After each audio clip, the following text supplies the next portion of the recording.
جب سے بنیادی مباحث لوگو سینٹرک ہوئے ہیں، ادب کی فکری اہمیت بھی فلسفے سے بڑھ گئی ہے۔ لوگو سینٹرک ہونے کا مطلب یہ ہے کہ پہلے ذہن شے کا تجزیہ کر کے حقیقت تک پہنچنے کی کوشش کرتا تھا۔ اب یہ ذہن یا پورا فلسفہ شے کے تجزیے کو فزکس یا فزیکل سائنسز کے سپرد کر کے لفظ کے تجزیے پر قانع ہو گیا ہے۔ اب ذہن میں حقیقت جوئی اور حقیقت تک پہنچنے کی تمام سرگرمیاں لفظ کے تجزیے پر استوار ہو گئی ہیں۔ تو گویا یوں کہہ لیں کہ پہلے لفظ حقیقت شے میں ڈھونڈی جاتی تھی یا شے کے حوالے سے تلاش کی جاتی تھی، اب حقیقت جو ہے وہ لفظ کے تجزیے سے میسر آ سکنے والی ایک معرفت بن کے رہ گئی ہے۔ تو لیکن اس سے آپ فلسفیانہ تنزل کہیں یا فلسفے کی سمت کا صدیوں کے بعد بالآخر درست ہو جانا کہیں، ہمیں سر دست اس سے بحث نہیں ہے۔ لیکن اس صورتحال میں جہاں لفظ کی حیثیت شے سے بڑھ گئی ہے، صرف شے ہی نہیں بلکہ تصور شے سے یعنی شعور کے تخیل وغیرہ سے بڑھ گئی ہے، تو اس میں فلسفے کو فائدہ ہوا ہو یا نقصان ہوا ہو ہم نہیں جانتے، لیکن ایک بات بہرحال شاید پہلی مرتبہ سامنے آئی ہے اتنی شدت، وسعت اور عموم کے ساتھ کہ اب حقائق کی تلاش کے لیے ٹول کے طور پر ادب فلسفے سے زیادہ اہمیت اختیار کر گیا ہے اور زیادہ ریلائبل بن گیا ہے۔ تو لفظ کا یہ جوہر کہ وہ محسوس اور معقول دونوں کا خالق ہے، اسے شعور اور اس کے تمام مظاہر سے بے نیاز اور ماورا کر دیتا ہے۔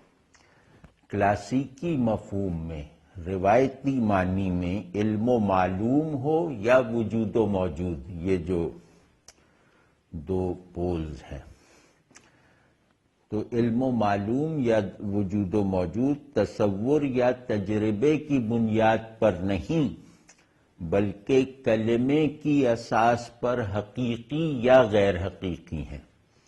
اس لیے معنی، لفظ کے معنی اپنے آخری تجزیے میں لفظ کے بے شمار اوصاف میں فقط ایک وصف ہے اور وہ بھی اعتباری۔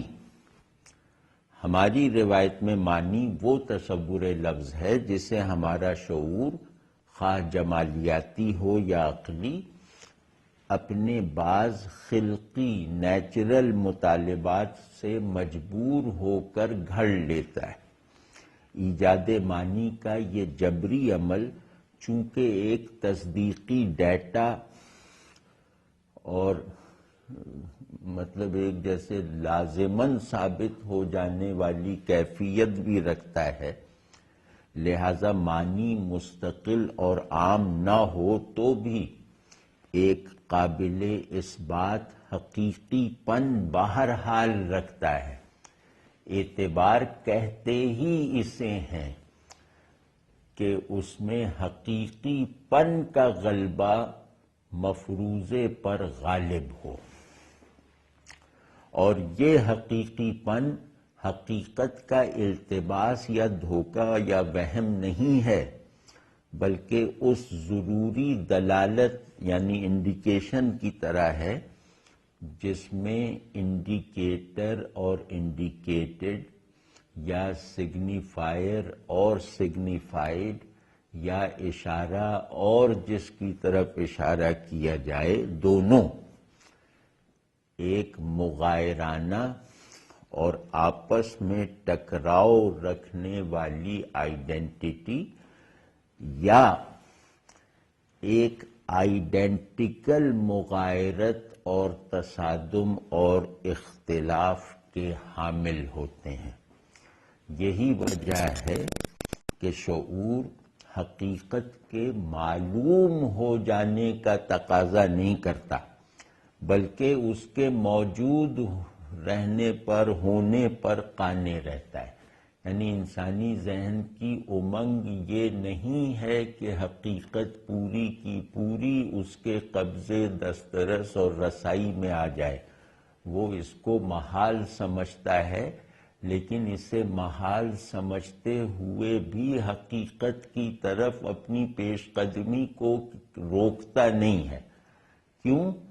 کیونکہ یہ اس کے لیے ایک لازمی مسلمہ ہے کہ حقیقت موجود ضرور ہے، حقیقت اپنے کمال اور کلیت کے ساتھ موجود یقیناً ہے، لیکن اس کا علم میں آنا اسی کمال وجودی کے ساتھ ناممکن ہے۔ تو کیونکہ موجود ہونا اس پر ثابت ہے، تو جو امر بھی ذہن پر مستقلاً ثابت ہو جائے، ذہن اسے تفصیل دینے کی کاوش ضرور کرتا ہے۔ تو حقیقت کی طرف ذہن کا سارا سفر دراصل حقیقت کو ماننے کے تقاضے سے شروع ہوتا ہے، حقیقت کو جاننے کے لیے شاید اتنا زیادہ اس میں وہ سامان نہیں پایا جاتا۔ تو یہی وجہ ہے کہ ذہن حقیقت کو پانے کا پہلو رکھنے والے ہر تصور کو ہمیشہ اعتبار کہتا ہے، کبھی علم نہیں کہتا، چاہے یہ ذہن سائنٹیفک اور امپیریکل ہی کیوں نہ ہو۔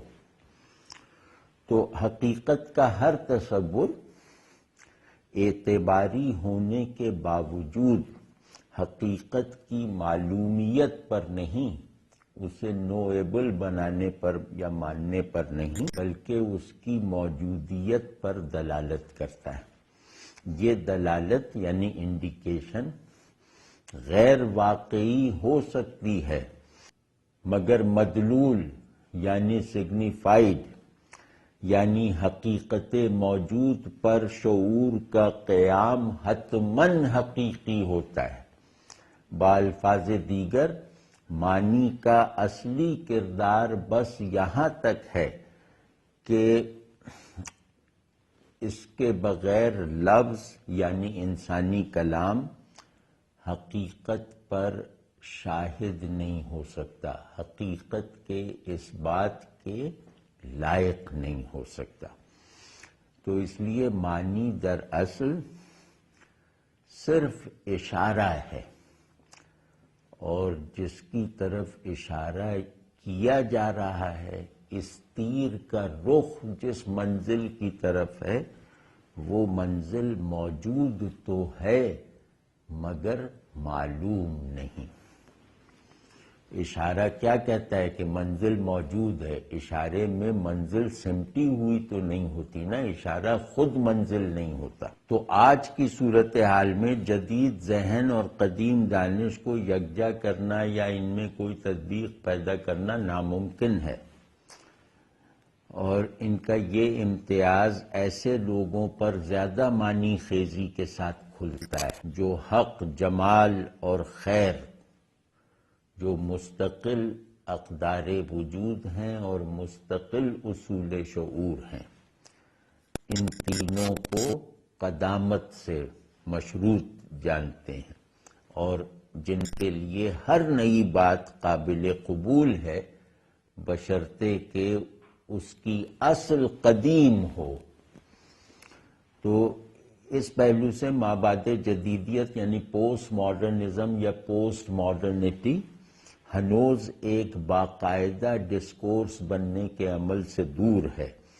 ابھی اس کا حیات و کائنات سے وہ علاقہ پیدا نہیں ہوا جو ڈیفینیشن اور ڈیفائنڈ کی جبری عینیت کا بوجھ سہار سکے اور اسے شعور کی اس ساخت میں کھپا سکے جو مستقل ہے اور جس میں تبدیلی کی کوئی قوت ہمیں میسر نہیں. یہ محض سبجیکٹ آبجیکٹ اورینٹڈ شعور نہیں ہے بلکہ اس سے کچھ زیادہ ہے. یہ شعور کا شعور ہے، اسٹرکچرل مشابہت رکھتا ہے. خود ہم اپنی روایت میں رہتے ہوئے کہہ سکتے ہیں کہ جو اسم حقیقت کا قائم مقام ہو. میں ویسی اپنی روایتی ڈسکورس میں سے ایک اصول بتا رہا ہوں نمونے کے طور پر، مثال کے طور پر، کہ جو اسم حقیقت کا قائم مقام ہو وہ کبھی مشتق یعنی ڈیرائیوڈ اور معنی دار نہیں ہو سکتا. یعنی اللہ ذات الہ کا واحد تعارف ہے.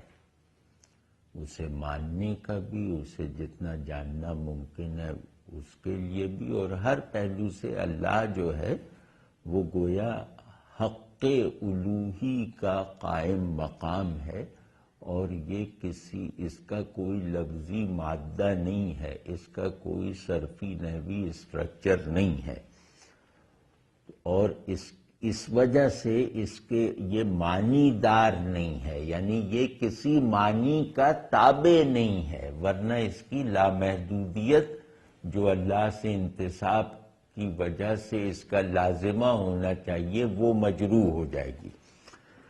تو یہ نظریہ جو ہے ہمیں اس منتہا تک پہنچا دیتا ہے جہاں نمبر 1 لفظ اور علم یا معنی کی نسبت ٹوٹ جاتی ہے اور لفظ و وجود کی وحدت منکشف ہوتی ہے. یہ وہ سطح ہے جہاں آج کل کے لسانیاتی فلسفیوں کی اصطلاح میں لفظ کی افتراقی ماہیت معدوم ہے. نمبر 2 شعور حقیقت کی لازمانیت اور لامکانیت سے مانوس ہے. یعنی ہماری یہ تھیری ہم پر یہ سمجھنا آسان بنا دیتی ہے یا ہمارے شعور کو یہ تجربہ اور حال فراہم کر دیتی ہے جہاں وہ یقین سے کہہ سکتا ہے کہ میں حقیقت کے لازمانی اور لامکانی ہونے کے لازمی جوہر سے مانوس ہوں، یعنی اسے تسلیم کرتا ہوں، اور یہ تسلیم کسی جبر کی طرح نہیں ہے بلکہ ایک حال کی طرح ہے. تو شعور اپنے مسلمات کے ساتھ جبری نسبت نہیں رکھتا، ذہن حقائق کے ساتھ ایک فطری نسبت رکھتا ہے.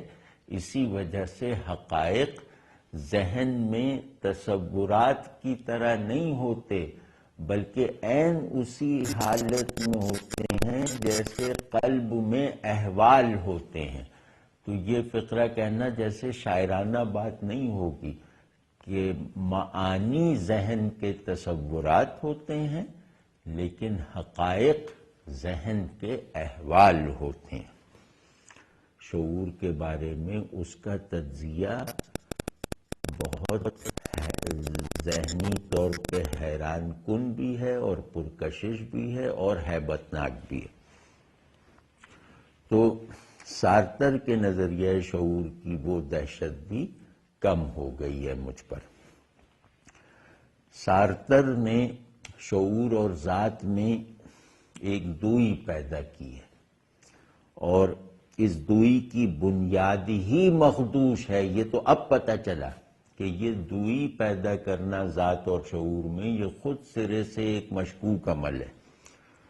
تو خود شعوری کے عالم میں، یعنی شعور جب اپنے شعور کی حالت میں ہو، اس عالم میں جو وقتی، ارادی، عملی نہیں ہے بلکہ نفس شعور کا جوہر ہے، شعور کی معروض طلبی، یعنی شعور کے لیے آبجیکٹ کی ضرورت معطل نہیں ہوتی، بلکہ سبجیکٹ اور آبجیکٹ یعنی شعور اور شے کی مغایرت زائل ہو جاتی ہے. یہ دونوں ایک دوسرے سے لا تعلق غیریت کے حامل نہیں رہتے. تو سبجیکٹ اور آبجیکٹ کا یعنی ذہن اور شے کا ایک دوسرے میں ضم ہوئے بغیر آپس کی غیریت اور تصادم وغیرہ سے ماورا ہو جانے کا عمل ظاہر ہے کہ شعور میں جڑ نہیں پکڑ سکتا. یہ شعور میں ہو ہی نہیں سکتا. اس کا ایک مصداق درکار ہے جو شعور کی عدم خوئی، یعنی شعور میں جو ایک نہیلزم کی عادت پائی جاتی ہے نا، نہیلسٹک ہوتا ہے شعور اپنی ایک بہت بنیادی طاقت میں، اسے میں کہہ رہا ہوں عدم خوئی اور عدم اندازی. یعنی شعور اپنی معدومیت کے در پہ بھی رہتا ہے اور اپنے آبجیکٹ کو بھی نہیلیٹ کرتا چلا جاتا ہے. مطلب اس کی ایک بہت مرکزی قوت سارتر کے نقطۂ نظر سے یہ ہے کہ شعور موجودیت کا آلہ نہیں ہے، معدومیت کی طاقت ہے.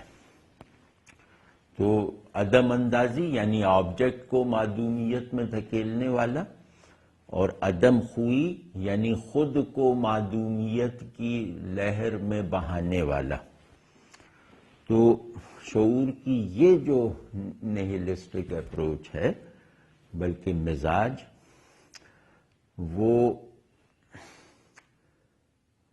اسی وقت تک ہے نا جب تک کہ شعور کے اندر یا باہر کوئی شے اتنی تصدیقی شان اور قوت کے ساتھ سامنے نہ آ جائے جو خود شعور پر باور کروا دے کہ اس کا یہ نہیلسٹک مزاج خود اس کی ماہیت اور اس کے مقاصد سے میچ نہیں کرتا.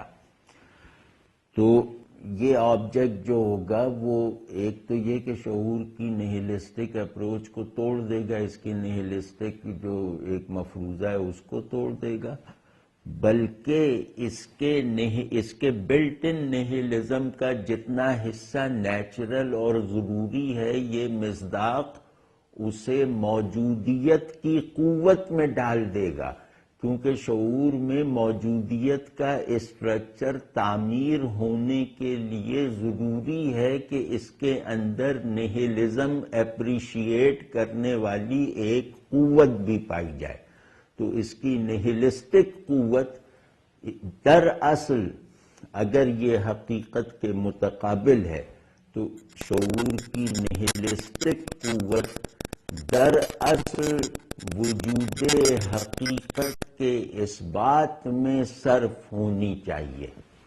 تو وہ چیز یا وہ مصداق جو شعور کے سارے میکینیکل یا اسٹرکچرل نہیلزم سے اور اس کی قوت سے متاثر نہ ہو بلکہ اس کو بھی اپنے کام میں لے آئے، وہ مصداق ہی ذات یا انا ہے جو شعور کی نسبت سے بھی حقیقی ہے اور ہستی کی جہت سے بھی.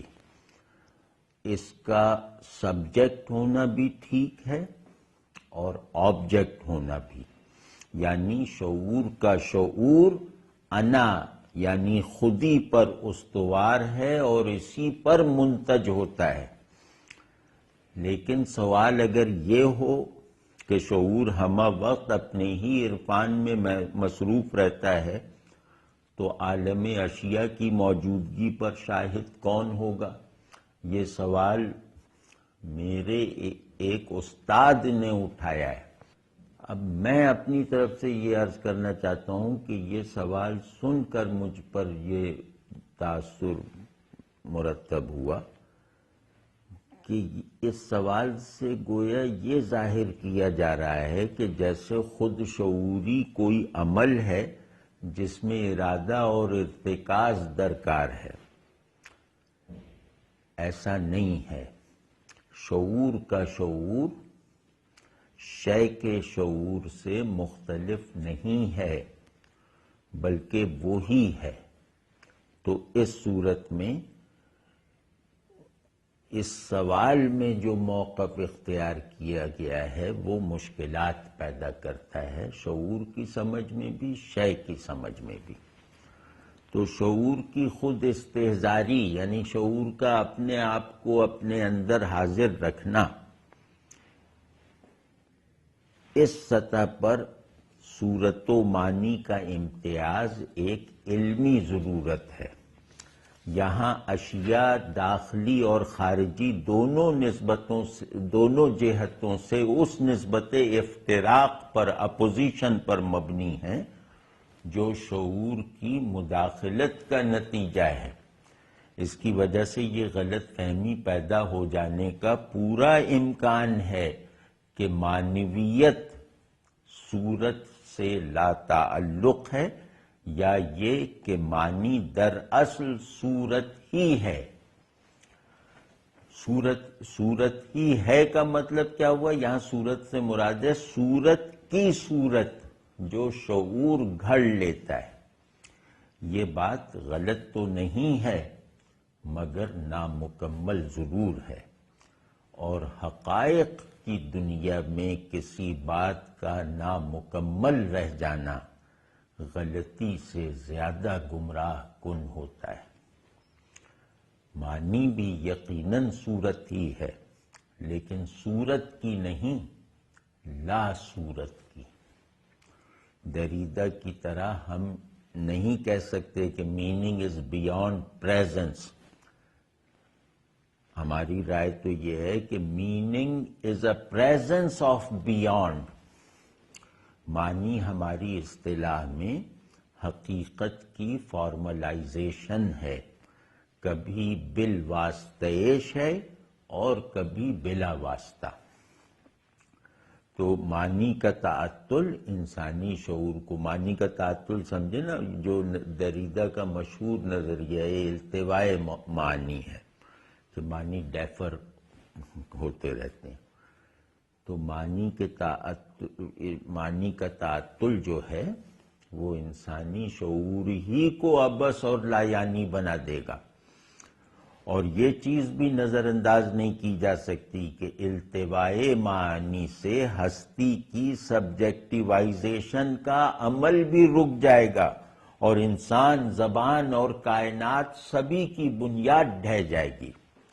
ہاں، حقیقت البتہ ایک مطلق التواء میں ہے۔ معنی اس حقیقت کی پریزنس ہے، مگر خود وہ حقیقت معنی سے ماورا ہے، اسی لیے التواء میں ہے۔ تو ہماری روایت میں تنزیہ و تشبیہ کی اصطلاحات حقیقت اور معنی اور صورت وغیرہ کے اسی تعلق کے نظام کو بتانے کے لیے ہیں۔